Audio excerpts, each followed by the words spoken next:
Welcome to The Debate. We're focusing today on the urgent crisis response unfolding in Delhi. The regional government, facing really persistent and hazardous air quality, is now trialing cloud seeding, a form of geoengineering as a direct intervention.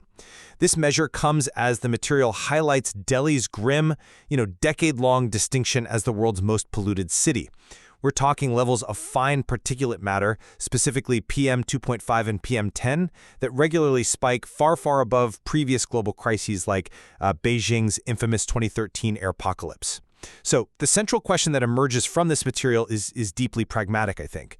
Does the acute public health crisis of hazardous air quality, a crisis of known immediate harm, does that justify the rapid deployment of technological interventions like cloud seeding just for symptom management? Or are these measures inherently ineffective, maybe even gimmicks, that ultimately divert crucial resources and, importantly, political will from the only thing that really matters, addressing the root causes of the pollution? I'll be arguing that cloud seeding, when used strategically during these acute spikes, is actually a rational, even necessary short-term scientific tool for mitigating the immediate crisis. Well, I come at it from a different way.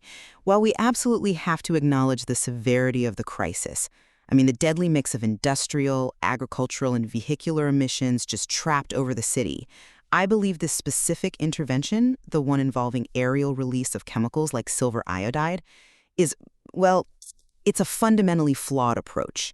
It's scientifically limited, it's financially costly, and ultimately, I think it's a dangerous political distraction from the kind of comprehensive systemic reform that Delhi's environment truly demands.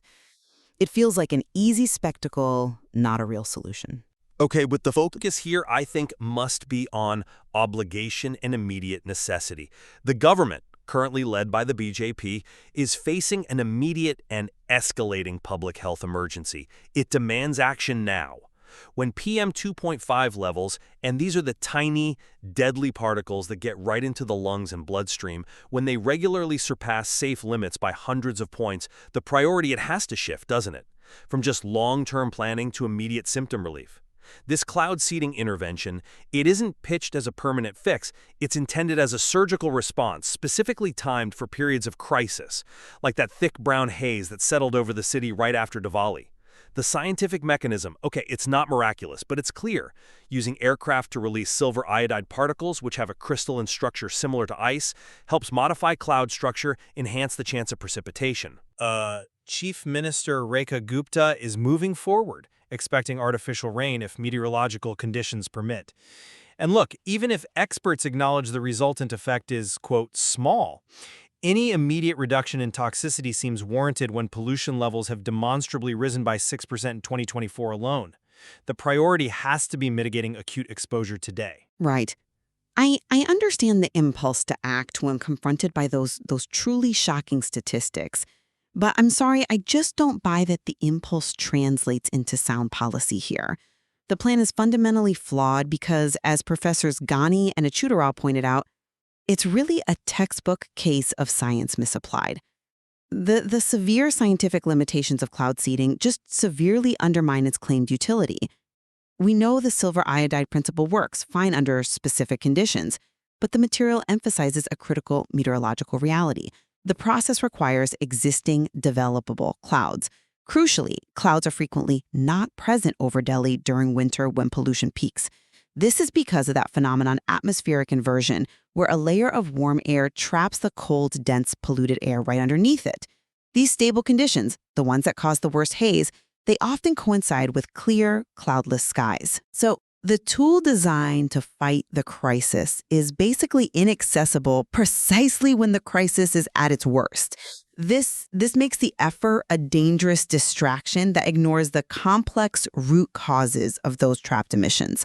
And, to challenge the practicality further, if the crisis is driven by that cloudless, inverted air condition, how can a crisis response be fundamentally reliant on a mechanism that's so intrinsically dependent on conditions often unavailable when the pollution spike is at its absolute worst? We know the government's own initial plans were paused for months specifically because of unpredictable and unfavorable weather. mean, that just demonstrates that the window for effectiveness is narrow, it's random, rendering it a pretty unreliable public health tool. Okay, you've defined the meteorological constraint perfectly there, but I would frame the context differently.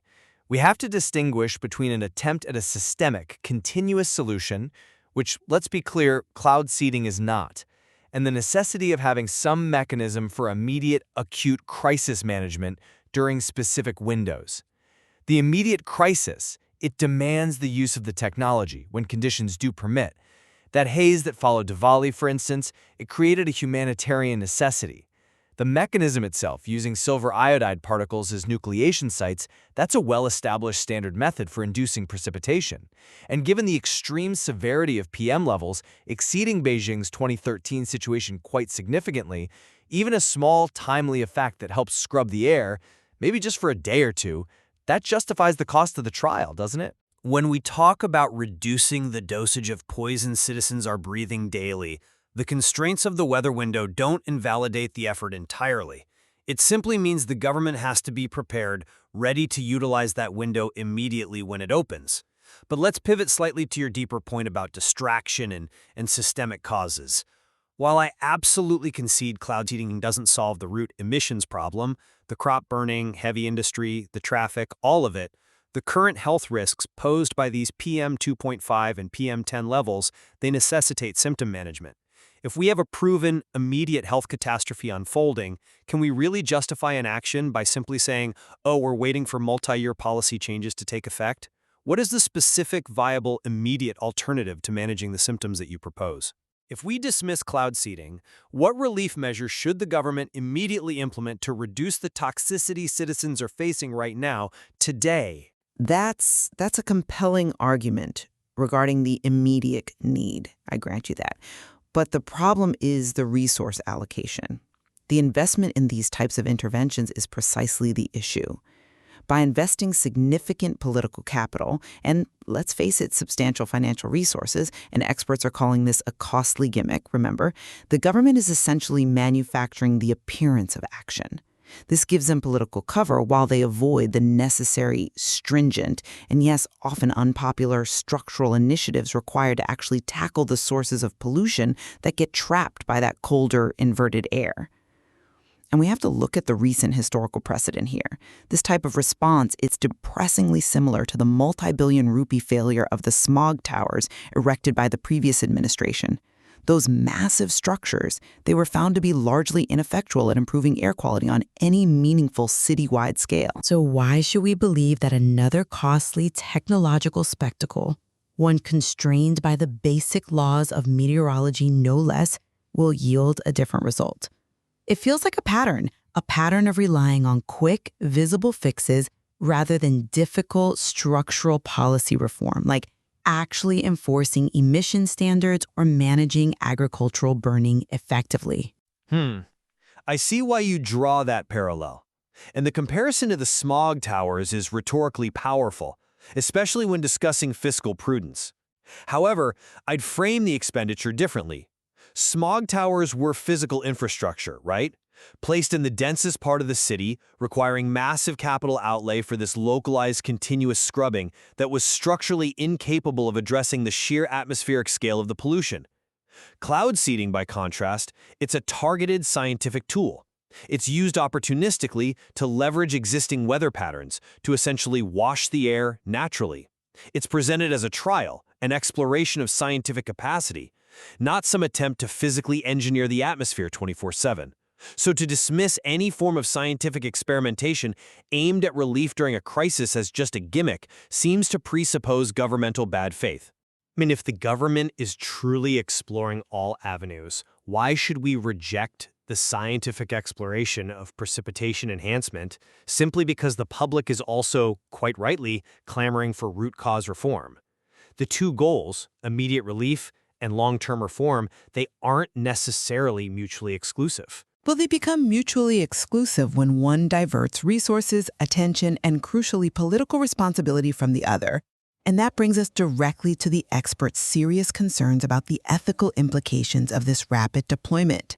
Have you considered the potential long-term risks here? We are talking about geoengineering, let's not forget. The professors specifically pressed the point regarding the lack of research into the long-term effects on repeated use of the chemicals used in cloud seeding such as silver iodide or sodium chloride on agriculture and human health. We are intentionally deploying these chemicals into the ecosystem, allowing them to precipitate onto crops, onto water sources, without a full understanding of the long-term environmental consequences of doing this repeatedly. It suggests a dangerous trade-off, doesn't it? Where immediate political pressure overrides essential scientific caution regarding unknown chronic risks. That's an extremely important point about scientific responsibility, absolutely. And I acknowledge the need for caution with any geoengineering technique, of course. However, I'm not convinced that the hypothetical long-term risk of these chemicals, which is, as you say, currently unproven and subject to ongoing research, outweighs the immediate, quantifiable, and persistent threat we are currently facing right now. Let's be precise about the ethical imperative here. The current air quality constitutes a proven acute health catastrophe. We are talking about PM 2.5 levels that directly cause lung damage, cardiac issues, cognitive impairment today. Citizens are exposed to toxicity exceeding historical precedents globally. Given that severity, is the purely hypothetical long-term risk of the chemicals, which are used in minute quantities during a few operational windows, is that truly greater than the proven acute health catastrophe presented by the existing air quality? The ethical mandate, surely in a triage scenario, must be to save lives and lungs from the known poison now. But the ethical problem lies exactly in that certainty versus uncertainty. The certainty of the current crisis demands a certain effective solution for the sources, not a random, uncertain, weather-dependent solution for the symptoms. Deploying silver iodide without fully understanding its environmental persistence, particularly on the agricultural land surrounding Delhi, risks trading a known air quality crisis for a potential unforeseen environmental or even food safety crisis down the line. It feels like a short-sighted approach that prioritizes political visibility over genuine systemic responsibility.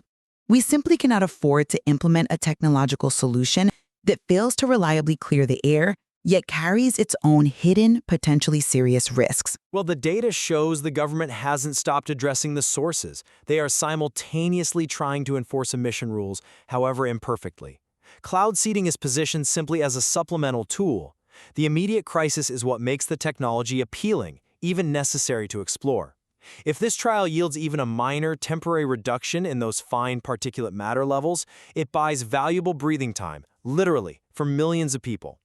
It's a measure of desperation, perhaps, I'll grant you that, but it seems like a rational one, derived from scientific principles deployed during a specific window of catastrophic risk. The trial represents a commitment, I think, to exploring all avenues for relief, however small the potential effect might be, as long as citizens are exposed to these extreme pollution levels that far exceed previous global air pollution crises. My core objection remains steadfast.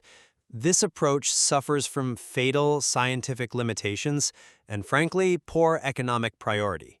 Cloud seeding requires meteorological conditions, clouds, that are often absent during the peak winter pollution times, precisely when that atmospheric inversion layer traps the deadliest emissions right over the city. This, combined with the proven failure of prior technological spectacles like the smog towers, makes it seem like a costly distraction. The experts' conclusion that snake oil solutions will not clear the air really underscores the fundamental truth here. Sustained, stringent initiatives targeting the sources of those trapped emissions are the only credible path forward. The material really highlights a fundamental and ongoing tension, doesn't it? That understandable desire for immediate technical relief in a catastrophe versus the necessary but politically very difficult implementation of fundamental systemic change. Both sides of that equation clearly deserve rigorous scrutiny.